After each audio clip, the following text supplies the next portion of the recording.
Greetings. You have your ticket? You don't have one? No problem, my friend. Just hit the subscription button below. Come on in. Hello, everyone. DFG here with Gideon's Flight.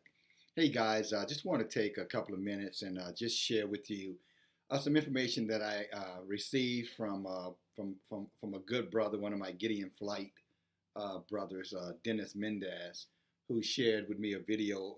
Matter of fact, yesterday morning is when I first saw the video from him. And I want to pass this video on to you, hoping that you will share this video with people that you love, okay? And in particular, this video is in reference to a police officer who pulls a gun on a young black male, Hebrew, you call African American, we call him, well, he looked like he's a Hebrew Israelite. He's copper colored, and he's here in this country. I digress. But anyway, pulls a gun on this copper colored, Aboriginal man, and threatens to kill him. As a matter of fact, he falsely accuses this young man by saying that the young man has a gun. And I want you to listen carefully, because I'm going to share the video with you in just a moment. But you'll hear him saying he has a gun. And this is in order to justify, shooting this young man. And he's telling this young man to turn off his car. And the young man is wise enough, by the grace of Yahweh, whoever taught this young man, or maybe he just naturally brilliant, smart, but he makes the best move he could have ever made, and that is he resisted that direction. And how many times we've heard people say time and time and time, if they would just follow the direction, the police wouldn't harm them.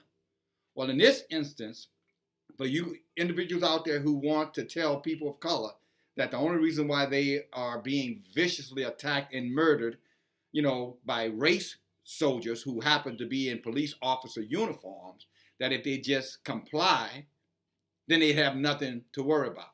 So I want you to listen to this video. And what I also want you to think about as you watch this video is Philando Castile. Philando Castile, I think I pronounced his last name correctly, was the young man who was killed a couple of years ago up in Minnesota, when he was telling the officer that he had a gun permit, and he was reaching to get the gun permit, and the officer unloaded on him and killed him for following direction, for following protocol.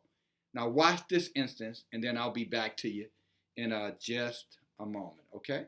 So, let's see. Here we go. Can you tell me what I did wrong? Okay. Shut your car off. What I do wrong? Shut your car off. Come on. Shut your car off. You want to shoot me? Got a gun. Where? Gun. Where? Shut the car off. Where? My hand in there. Shut the car off. Shut. No, I ain't come shut the car off. I ain't moving my hands. He trying to shoot me. He trying to shoot me. Shut the car off. I ain't moving. No, my hand in the air. Shut the car off. My hand in the air. My hand in the air. My hand in the air. My hand in the air. These units at Midland Heights. My hand in the air. My hand in the air. All you gotta do is drive up. What I was doing? What was I doing? What was I doing? My hand in the air. My hand in the air. As soon as you comply with the law, shoot me. My hand in the air. I'm not gonna shoot you, but you're not gonna move those hands. My hand in the air. So he just told him to move his hands. You tell me to shut my car off so you can shoot me. So you just told him to move his hand to shut the car off. Then he telling him if he moved his hand, he would shoot him. Interesting. I didn't want you to miss that. Come on now. Shoot me. Hey, get your car. I'm filming too. Oh, it's in my name. It's registered. It's registered. Shoot me. I'm filming too. I'm filming. I ain't did nothing. You failed to comply with a lawful order. What I do? I was pulling off. I couldn't hit his car. Back. I couldn't hit his car. How I come back? How did I come back? You never left the parking lot. I just pulled up when they called me and told me, we finna go to Jonesboro. We leaving from Jonesboro. Step out the car. Hey, I ain't touching that thing. He trying to shoot me. Hey, you come put it in the park. You put it in the park. Step out the car. What you pushing my hand for? Step out the car. What you pushing my hand for? Hey. What you pushing my hands for? What you pushing my hands for? How can I step out the car? What you pushing my hands for? Come on now. We're gonna get out the car one way or the other. Hey, you gonna put it in park? I'm not, cause you trying to shoot me. Step out the car. Put it in park for me. Yes, sir. Come on. Put it in park for you. How am I going to put it in park? I'm telling him to put it in park. I'm not talking to you. You trying to shoot. What you pushing my arm back for? What you pushing my arm back for? Come on. Come on. Come on. Hey, put it in park for me. Get out. Get out. Go. Hello. For what?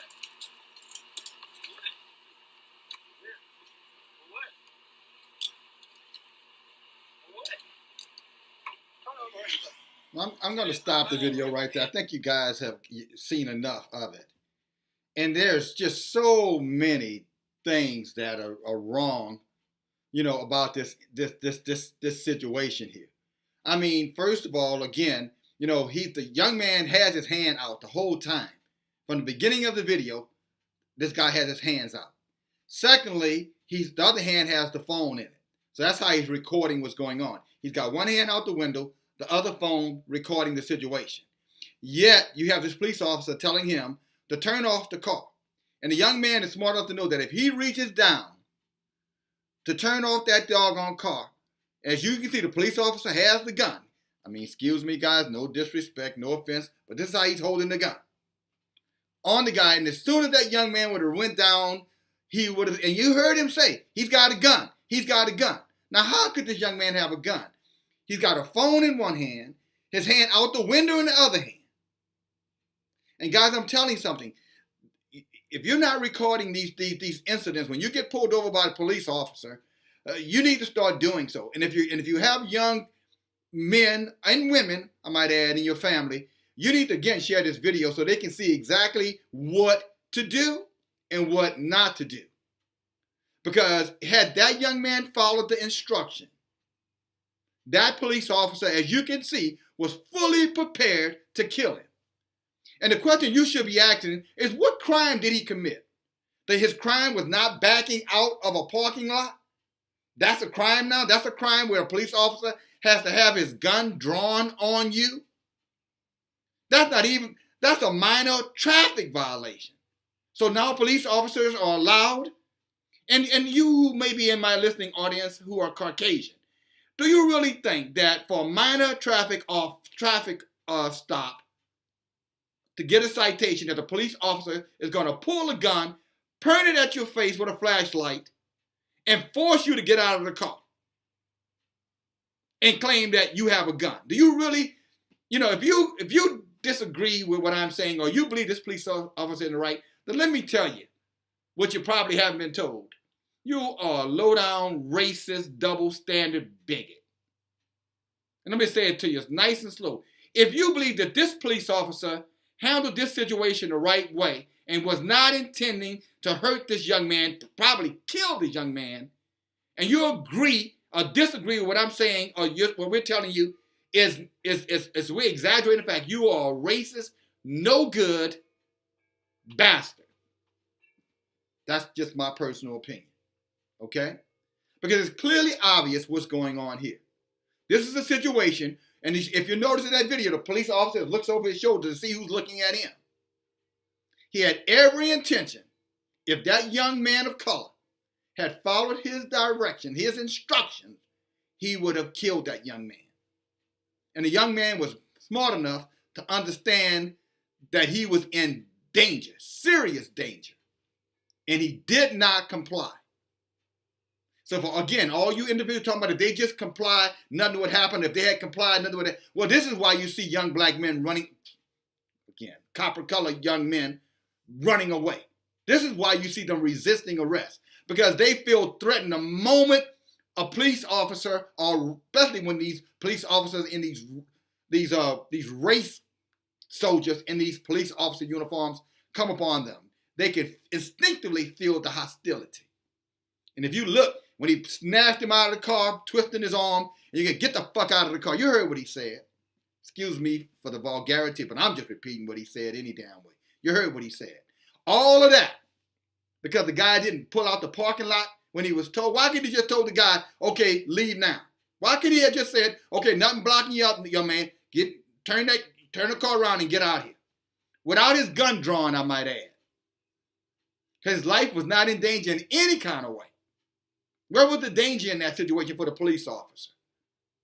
where in that situation that violent force was necessary, or the use of violent force, or at what point standing on the side of the car with the guy one up with a phone in one hand, other hand out the window, is putting the police life at risk. Since that's what we've been told time and time again. The police officers are afraid for their life. They're afraid that something's going to happen to them, and they're only defending themselves. Or do we get the other excuse where they're not trained? Well, if you're not trained, you shouldn't be in the uniform. You damn sure shouldn't have a weapon. I'm licensed to carry, but I could not get hold to this weapon and have license to carry this weapon without going to be trained to do so. And I'm not a law enforcement officer. And I couldn't even possess it without the proper documentation and the proper training. This is his profession. This is what they do for a living. So we don't want to hear the excuse that they were poorly trained. Not when we're the ones dying because of their lack of training. I could show you further along in this video where they apprehend a Caucasian female. She grabs a rock and getting ready to hit them with the rock. They don't pull their guns. She even throws a rock at them. A stone, not a rock, a stone. And breaks out run. They just run after her, tackle her, handcuff her, and that's the end of it. No guns, no threat to kill. So don't tell us we're exaggerating the facts. When we see this stuff and hearing about this stuff every single day. And again, I'm asking you guys who will see this video. It doesn't matter what your ethnic background is. Black, white, whatever you call yourself, Caucasian, Hebrew Israelite. Share the video. Just so that on the one side, people can understand, and on the other side, so we know, as far as people of color, how to handle ourselves when one of these race soldiers approach us, okay? That we take every precaution to make sure they have no reason or justification to do, harm to us. And in more cases than not, to do violence, murder against us. This is important. So be sure to get that information and share this information if you haven't already seen it. Excuse me, if you have seen it, I hope you're doing what I'm doing. You're also getting that information out. And in this video, as you know, that police officers, if you trace police officers all the way back to their origins, they really started off as slave catchers. Paddy rollers is what they used to call them. It goes all the way back pre-Civil War. And, they would use these men to catch so-called runaway slaves, or for that matter, they would use them to attack blacks who may be resisting, giving them a hard time, not, being, good niggers, whatever you want to call it. They would use these men. A lot of these men were Ku Klux Klansmen, knights, riders, things of that nature. But I can only think to myself and feel in my heart how they must have treated our ancestors. If this is what they do with today's technology and it's on camera, snatching them out the car, threatening them, can you imagine what they were doing to them when there were no cameras and there was nobody to stand up on behalf, of the victim? It makes my heart cry to just think about what they had to have gone through. And you've seen the hangings and the castrations and the mass whippings and beatings and the rapes and, slaughtering of our people.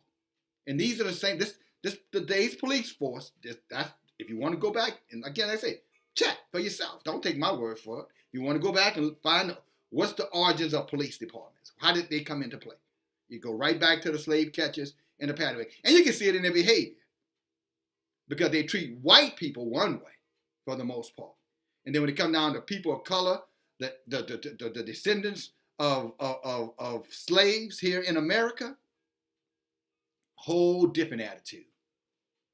Whole different mindset, whole different approach. So again, I hope you share the video. Hope you, more importantly, learn from the video. So if it's you take these same precautions as well, my sisters, my brothers, okay? And anybody else who may be interested, understand that there are race soldiers inside of these police departments, and they're dead set on murdering people of color. I don't give a damn what anybody says. Thanks for listening. Talk to you soon.